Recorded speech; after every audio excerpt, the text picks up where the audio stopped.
বড় করতে করতে উহুদ পাহাড় পরিমাণ বানায়। এটার অর্থ বুঝছেন? এটার অর্থ এইটা, যার ভিতরে তাকওয়া আছে তার মধ্যে ইখলাস আছে। কথা বলে না কেন? যার ভিতরে তাকওয়া আছে তার ভিতরে কি আছে ভাই? ইখলাস আছে। এই তাকওয়ার সাথে ইখলাসের সাথে একটা খুরমা খেজুর, একটা টাকা যদি দান করেন, হাফিজ হুজুর রহমতুল্লাহের কথা মনে পড়ে গেল। আমাকে ওনার খলিফারা বারবার শুনাইছেন যে কামরাঙ্গি চোর মাদ্রাসা, হাফিজ হুজুর রহমতুল্লাহ মাদ্রাসা, এটা যখন করবেন বানাইবেন, আলেম উলামারা তো সবসময় ওনার পাশে থাকতেন, একটা জমাত থাকতো, এত বড় আল্লাহর ওলি। তো হাফিজ হুজুর রহমতুল্লাহ মাথার টুপিটা এরকম ভাবে খুললিয়া রাখছেন, রাখে সবাই বলতেছেন যে এখানে আপনারা, উনি আপনি বলে বলতেন সকলকে, এখানে আপনারা 1 টাকা কইরা দান করেন, আমি মাদ্রাসা করব। 1 টাকা। হুজুর 1 টাকা কে? কয় না, 1 টাকা দিলে এই 1 টাকার মধ্যে ইখলাস থাকে। 1 টাকা দিয়ে কেউ গর্ব করেন আমি 1 টাকা দিছি। কোন শিল্পপতি আয়া কইব মাইকের মধ্যে আপনারা দোয়া করেন আমি 1 টাকা দিছি, এবারে দৌড়াইব না। তো 1 টাকা যে দিবে এটার মধ্যে কোনো বড়াই থাকবে না, অহংকার থাকবে না, ইখলাস থাকবে। পরের যে কথাটা হাফিজ হুজুর বলছেন এটা নিয়ে যান বাড়িতে। বলতেছেন আর কাহারো 1টা টাকা ইখলাসের সাথে এটা যদি কবুল হইয়া যায়, এই টাকার উসিলে আল্লাহ তাআলা পুরো মাদ্রাসাকে কবুল করে ফেলবে। আগে বীজ বপন করতে হবে, ইখলাসের বীজ। কথা বলে না কেন? দেখেন বড়দের কালামুল মুলুক, মুলুকুল কালাম, বড়দের কথা কথারও বড়, বড়দের কথা কথারও বড়। তো ইখলাস যার যত বেশি হবে, ইবাদত যদি ছোট করে এটা অনেক বড় হবে, দান সদকা খয়রাত ছোট করবে এটা পাহাড় পরিমাণ হবে। এই জন্য এখানে বলা হয়েছে ওয়া ইউযিমু লাহু আজরা, আল্লাহ পাক রব্বুল আলামিন তোমার নেকিগুলোকে অনেক অনেক বড় করে দেখাবে। এই জন্যই তো হাদিস শরীফে আছে, বুখারী শরীফের এক হাদিস, সুবহানাল্লাহ ওয়াল হামদুলিল্লাহ তামলাআনে মা বাইনাস সামাই ওয়াল আরদ। সুবহানাল্লাহ বলেন। কয় দেখো ছোট্ট 1 মিনিটের একটা সুবহানাল্লাহ, 1 সেকেন্ডের একটা আলহামদুলিল্লাহ, 1 সেকেন্ডে সুবহানাল্লাহ, 1 সেকেন্ডে আলহামদুলিল্লাহ। কিন্তু তুমি যদি তাকওয়াওয়ালা হও, ইখলাসওয়ালা হও, জানো তুমি সেকেন্ডে কি কামাইলা? কয় না। কয় দেখো ওই বুখারী শরীফের হাদিসে কয় তামলাআনে মা বাইনাস সামাই ওয়াল আরদ, 1 সেকেন্ডের তোমার এই জিকিরে একদম আসমান থেকে নিয়ে জমিন পর্যন্ত, মাশরিক থেকে মাগরিব পর্যন্ত, শিমাল থেকে জুনুব পর্যন্ত পুরা পৃথিবীর মাঝখানে যে ফাঁকা জায়গাটা, 1 সেকেন্ডের তোমার এই সুবহানাল্লাহ বলার কারণে, 1 সেকেন্ডে আলহামদুলিল্লাহ বলার কারণে পুরা ফাঁকা জায়গাটা নেকির দ্বারা, তামলাআনে শব্দ হাদিসে রাসূল বলেছেন, তামলাআনে নেকির দ্বারা ভরপুর কইরা আল্লাহ পুরা নেকিগুলোকে আপনার আমার আখিরাতের জান্নাতের ব্যাংকের অ্যাকাউন্টে ফেক্সিলুট করে পাঠিয়ে দিবে। 1 সেকেন্ডে মিয়া। এটা কখন হবে? যখন নাকি আল্লাহর সাথে সম্পর্কটা, আল্লাহর সাথে কানেকশনটা, আল্লাহর সাথে তাআল্লুক, আল্লাহর সাথে লিয়াজুটা যার যত বেশি নিবিড় এবং গভীর হবে। কথা বলে না? নিবিড় এবং গভীর হবে। আর আল্লাহর সাথে তাআল্লুক নিবিড় এবং গভীর কার হবে? যে আল্লাহকে বেশি ভয় করবে। দেখেন কোরআন শরীফের মধ্যে উলামায়ে কেরামের সংজ্ঞা আল্লাহ বর্ণনা করছেন বুখারীর দ্বারা না, অন্য কোনো কিতাবের দ্বারা না। আল্লাহ তাআলা ইরশাদ করেছেন ইন্নামা ইয়াখশাল্লাহ মিন ইবাদিহিল উলামা, ইন্নামা ইয়াখশাল্লাহ মিন ইবাদিহিল উলামা। আল্লাহ পাক রব্বুল আলামিনকে একমাত্র ভয় করে বান্দাদের মধ্যে যারা নাকি উলামা। তাহলে যার মধ্যে ভয় আছে সেই উলামায়ে কেরামের কাতারে। নাহলে বুখারী পড়া হইলো, কিতাব পড়া হইলো, কিন্তু আল্লাহর ভয় নাই। আল্লাহ বলেন আমার লিস্টিতে তার, উলামায়ে কেরামের লিস্টিতে তার নাম আমার খাতার মধ্যে লেখা হবে না। তার ভয়টা হলো সবচেয়ে বড় কথা। একটা মানুষের ভিতরে তাকওয়া থাকলে সে মদ খাইতে পারে না, গাঁজা খাইতে পারে না, সুদ খাইতে পারে না, ঘুষ খাইতে পারে না, আইল কাটতে পারে না, মানুষ ঠকাইতে পারে না, মাপে কম দিতে পারে না, মেয়েকে বেপরদায় ছাড়তে পারে না, বিবিকে বেহায়া অশ্লীলতার মধ্যে ছাইরে দিতে পারে না, অনুষ্ঠানের মধ্যে বেপরদা হিসাবে হাজার হাজার যুবক পুরুষ দেখবে এখানে বিউটি পার্লার থেকে লাল শাড়ি পরাইয়া মানুষের পুরুষ পালের মাঝখানে ছাড়তে পারে না, যার ভিতরে তাকওয়া আছে। কথা বলে না কেন? উপরন্তু হাদিসে আসছে, যারা এমন সুযোগ দিবা নিজের মেয়েকে অথবা বিবিকে, তোমার কপালে লেখা থাকবে যতই নামাজ পড়ো, রোজা রাখো, যতই হজ করো, যতই যাকাত দাও, মসজিদ তুমি একাই বানাইছো, সভাপতি আছো আপাতত, এরপরে মাদ্রাসা একা বানাইছো, কিন্তু তোমার বিবিকে তুমি এরকম ভাবে ইসলামের অনুশাসনে তাকওয়ার ভিতরে তুমি রাখো না, মেয়েকে তাকওয়ার ভিতরে রাখো না, তাহলে তুমি এত ইবাদত করা সত্ত্বেও তোমার কপালে লেখা থাকবে তুমি দাইয়ুস। তুমি কি দাইয়ুস। আর ওয়াদাইয়ুসু লা ইয়াদখুলুল জান্নাহ, দাইয়ুসের সুজা মাসালা, সুজা ফতোয়া, ও যতই ইবাদত করুক ও জান্নাতে যাইতে পারবে না। তাহলে একটা মানুষ, একজন বাবা তার মেয়েকে কখন আটকাইতে পারবে? যখন তার ভিতরে আল্লাহর ভয় থাকবে। আর ভয়ের নামই হলো তাকওয়া। কথা বলেন না কেন? তাকওয়া।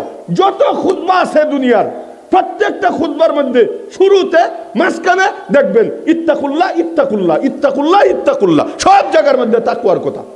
একটা খুতবাও দুনিয়ার পাইবেন না যেখানের মধ্যে তাকওয়ার কথা নেই। খুতবা মানে ভাষণ, খুতবা মানে বক্তব্য, অর্থাৎ আল্লাহ রাসূল সাল্লাল্লাহু আলাইহি ওয়াসাল্লাম যখনই কোনো আলোচনা করতেন উনি সর্বপ্রথম তাকওয়ার কথা বলতেন। আর কোরআন শরীফের শুরুতেও আল্লাহ তাআলা তাকওয়া দ্বারাই শুরু করছেন, যে হুদাল্লিল মুত্তাকিন, আলিফ লাম মিম লা রাইবা ফি, কথা বলে না, যালিকাল কিতাব লা রাইবা ফি, পরে কি বলেন বলেন, পরে কি? হুদাল্লিল মুত্তাকিন। যে পুরা 30 পারা কোরআনটা ওই ব্যক্তির জন্য হেদায়েত হবে যে নাকি তাকওয়া অবলম্বন করবে। বলেন সুবহানাল্লাহ। সব জিনিসের মধ্যে তাকওয়া এবং তাকওয়া। এখন আমাদের মধ্যে ঘাটতি এই জায়গাটার মধ্যে ভাই, দুনিয়ার সব আমরা পাইছি, দুনিয়ার সব আমরা বুঝছি, সব আমরা অর্জন করতেছি, কিন্তু আমাদের দিলগুলো তাকওয়া থেকে খালি। কথা বলেন না কেন? আমাদের অন্তরের ভিতরে আল্লাহর ভয় না। যদি আল্লাহর ভয় থাকতো আরেকজনের মাথার মধ্যে আমি লাঠি মারতে পারতাম না। কথা বলে না। আল্লাহর ভয় যদি থাকতো আরেকজনের পেটের ভিতরে ছুরি ঢুকাইতে পারতাম না, আরেকজনকে জবা করতে পারতাম না, আরেকজনকে ঠকাইতে পারতাম না, বোনের হোট মাইরা খাইতে পারতাম না। কথা বলে না কেন? মা বাবাকে কষ্ট দিতে পারতাম না, মা বাবার চোখে আমার কষ্টের কারণে কখনো পানি বের হইতো না, যদি আল্লাহর ভয় আমার ভিতরে থাকতো। এই জন্য সব খুতবার ভিতরে ইত্তাকুল্লাহ ইত্তাকুল্লাহ, আল্লাহর তাকওয়ার কথা বলা হয়েছে। ওই দিন সুতারপুরও বলেছিলাম মহিলাদের বয়ানের মধ্যে, যে দেখেন আল্লাহ পাক রব্বুল আলামিন আমাদেরকে এমন সুন্দরভাবে সব কাজগুলোকে এমনভাবে সাজাইছে। উলামায়ে কেরাম যখন নাকি কোনো বিবাহ পড়ান, বিবাহের খুতবার মধ্যে যে 3টি আয়াত পড়েন, 3টি আয়াতের মধ্যে তাকওয়ার কথা। অথচ আজকে আনন্দের দিন, খুশির দিন, মিষ্টি খাওয়ার দিন, খুরমা খেজুর খাওয়ার দিন, কিন্তু আমরা চিন্তাও করি নাই আল্লাহ কেমন যেন বলতেছেন তোমার আনন্দ তখনই হবে, তোমার খুশি তখনই হবে, তোমার জিন্দেগির হাসি খুশির জীবন তখনই হবে যখন তাকওয়াওয়ালা জীবন তোমরা শুরু করবে। দেখেন প্রথম আয়াত আমরা বিবাহের খুতবার মধ্যে কি পড়ি? আল্লাহ পাক রব্বুল আলামিন কুরআনুল কারীমের মধ্যে ইরশাদ করেছেন, ইয়া আইয়ুহাল্লাযীনা আমানুত্তাকুল্লাহা হাক্কা তুকাতিহি ওয়া লা তামুতুন্না ইল্লা ওয়া আনতুম মুসলিমুন। এর অর্থ কি? ইয়া আইয়ুহাল্লাযীনা আমানু, হে পৃথিবীর ঈমানদারগণ। কিতাবের মধ্যে আসছে, হাদিসে আসছে, কোরআনের যে কোনো জায়গায় আপনারা যখন শুনবেন ইয়া আইয়ুহাল্লাযীনা আমানু বলছেন, আল্লাহ ডাক দিয়েছেন ঈমানদারকে, তখন কান পাইতে শোনা যে আল্লাহ আমাকে কথা বলতেছেন। সুবহানাল্লাহ, আল্লাহ আমাকে ডাক দিয়ে কি জানি বলতেছেন, এটা সুন্নত। তো আল্লাহ তাআলা কোরআনে বলছেন ইয়া আইয়ুহাল্লাযীনা আমানুত্তাকুল্লাহ হাক্কা তুকাতিহি, হে ঈমানদারগণ তোমরা আল্লাহকে ভয় করো, ভয় করার মতো আল্লাহর হক আদায় করে তোমরা ভয় করো। আর ওয়ালা তামুতুন্না ইল্লা ওয়া আনতুম মুসলিমুন, তোমরা খাঁটি মুসলমান না হইয়া কবরে যাইও না। তে দেখেন বিবাহর দিন খুতবা পড়তেছে, শুরুতেই কই তাকওয়া অবলম্বন করো। হে জামাই, হে বউ, তোমরা এখন দ্বিতীয় ইনিংস শুরু করবা, নতুন জীবন শুরু করবা। তোমার জীবন তখনই সুখী হবে, তোমাদের জীবন তখনই আনন্দিত হবে, তোমাদের আগত প্রজন্ম বাচ্চা কাচ্চা তখনই আল্লাহওয়ালা হবে যদি এই আয়াতের প্রথম যে আল্লাহ তাআলা কথা বলেছেন, যে হুকুম দিয়েছেন ইত্তাকুল্লাহ, তোমাদের ভিতরে যদি তাকওয়া অবলম্বন করো। দ্বিতীয় আয়াতের মধ্যে দেখেন খুতবার মধ্যে যে পড়া হয় আল্লাহ তাআলার আরেকটি আয়াত, এগুলো তেলাওয়াত করা হয়, ইয়া আইয়ুহান নাসুত্তাকু রাব্বাকুমুল্লাযী খলাকাকুম মিন নাফসিন ওয়াহিদা। এর অর্থ কি? হে পৃথিবীর মানুষ, সব মানুষ, সকলকে উদ্দেশ্য করা হয়েছে, ওই রবকে তোমরা ভয় করো। এই যে ইত্তাকুল্লাহ, ওই রবকে তোমরা ভয় করো যিনি নাকি একটা মানুষ থেকে তোমাদেরকে বানিয়েছেন, বাবা আদম থেকে বানিয়েছেন। ও খালাকা মিনহা যাওজাহা, আদমকে প্রথম বানানোর পর আদমের বাম পাজরের হাড্ডি থেকে তার বিবিকে আমি বের করেছি। সুবহানাল্লাহ।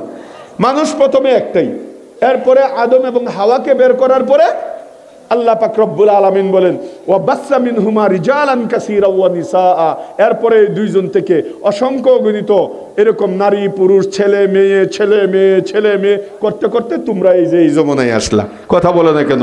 তে যে আল্লাহ এক মানুষ থেকে, এরপরে তার বিবি থেকে, এরপরে দুইজন থেকে তোমাদের পর্যন্ত কিয়ামত পর্যন্ত যে আল্লাহ পাক রব্বুল আলামিন মানুষ বানাইছেন, এত বড় একটা কুদরত দেখাইছেন, ওই আল্লাহকে তোমরা ভয় করো। 3 নম্বর আয়াত কি? 3 নম্বর আয়াতে পড়া হয় ইয়া আইয়ুহাল্লাযীনা আমানুত্তাকুল্লাহা ওয়া কুলু কাওলান সাদীদা ইউসলিহ লাকুম আ'মালাকুম ওয়া ইয়াগফির লাকুম যুনুবাকুম ওয়া মান ইউতি'আল্লাহা ওয়া রাসূলাহু ফাকাদ ফাযা ফাওজান আযীমা। আল্লাহু আকবার। এক একটা কথা হীরার চেয়ে দামি, আর আল্লাহর কথা তো দামি হবে হীরার চেয়ে।